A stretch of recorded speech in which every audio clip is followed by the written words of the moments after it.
Hi friends, అందరూ నమస్కారం. ఏపీలో మనకు అమ్మఒడి స్థానంలో తల్లికి వందనం అనే పథకం అయితే సీఎం చంద్రబాబు నాయుడు గారు అయితే పెట్టబోతున్నారు. అయితే ఈ పథకానికి సంబంధించినటువంటి మొత్తంగా ప్రతి విద్యార్థికి ఏడాదికి 15,000 రూపాయలు ఇవ్వడం జరుగుతుంది. ఎలాంటి కట్టింగ్ లేకుండా ఇస్తామని చెప్పారు. అయితే ఇంట్లో ఇద్దరు పిల్లలున్న ఇద్దరికీ వస్తుంది అని చెప్పడం జరిగింది.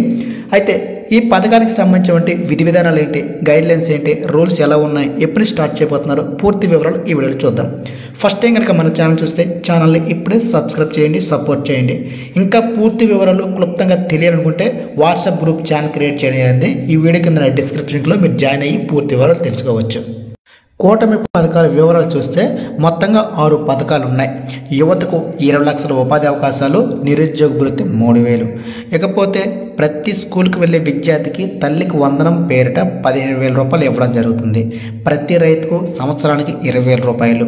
ప్రతి ఇంటికి ఉచితంగా సంవత్సరానికి 3 గ్యాస్ సిలిండర్లు. ఇక ప్రతి మహిళలకి నెలకు 1,500. ఇకపోతే మహిళలకు ఉచిత బస్సు ప్రయాణం. అందులో ముఖ్యంగా మనం అమ్మఒడి పేరిట తల్లికి వందనం అనే పథకం తెచ్చారు. దాని విషయానికి వస్తే కనుక మొత్తంగా చూస్తే ప్రతి విద్యార్థి స్కూల్కి వెళ్ళే విద్యార్థులకు 15,000 రూపాయలు. రాష్ట్ర వ్యాప్తంగా స్కూల్కి వెళ్తే విద్యార్థికి 15,000 రూపాయలు అయితే ఆర్థికంగా సహాయాన్ని అందించినట్లుగా కూటమి ప్రభుత్వం ప్రకటించింది. మీ ఇంట్లో ఎంతమంది పిల్లలు ఉంటే అంతమందికి 15,000 రూపాయలు. అంటే ఒక విద్యార్థి ఉంటే వారికి 15,000, అలాగే ఇద్దరు విద్యార్థులు ఉంటే 30,000 ఇలా చెప్పారనమాట. మరి దాన్ని ఎలా అమలుపరుస్తారో వేచి చూడాలి. మొత్తంగా చూస్తే వారి యొక్క తల్లుల ఖాతాలు వేస్తారు. అది వారు స్కూల్కి వెళ్ళి చదువుకుంటేనే. మరి దీనికి ఏమైనా గైడ్లైన్స్ తీసుకొస్తారా అనే విషయానికి వస్తే మాత్రం కొన్ని రూల్స్ అయితే పెట్టబోతున్నట్టుగా తెలుస్తుంది. అయితే రఫ్గా కొన్ని చూద్దాం.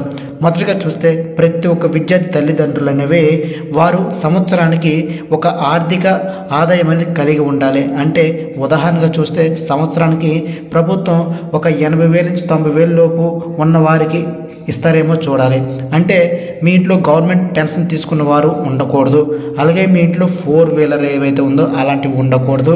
ఇకపోతే ప్రతి విద్యార్థికి అటెండెన్స్ కూడా 75% కన్సిడర్ చేస్తారు అని తెలుస్తుంది. ఎందుకంటే ఇదివరకు అమ్మఒడి పథకంలో భాగంగా ఇదే విధంగా చేశారు కాబట్టి. అయితే అమ్మఒడి పథకంలో భాగంగా మరికొన్ని రూల్స్ సవరిస్తారు. ఈ క్లుప్తంగా అందరికి ఇచ్చే విధంగా ఉంటుంది అని కొంతమంది వాదన.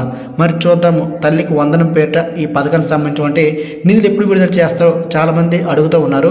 సో ప్రస్తుతానికి ప్రమాణ స్వీకారం అయితే చేయలేదు కాబట్టి 12 తారీఖున అన్ని పథకాలకు సంబంధించి క్లారిఫికేషన్ చేస్తే వస్తాయి. దయచేసి మీరు ఏ వీడియోలు చూసి ఇంకా రావట్లేదని టెన్షన్ పడాల్సిన అవసరం లేదు. మన ఛానల్ మీరు డైలీ ఫాలో చేయాలి. అప్డేట్స్ అని మీకు వెంటనే అందిస్తూ ఉంటాం. సో ఇది ఫ్రెండ్స్ వీడియో. జై హింద్.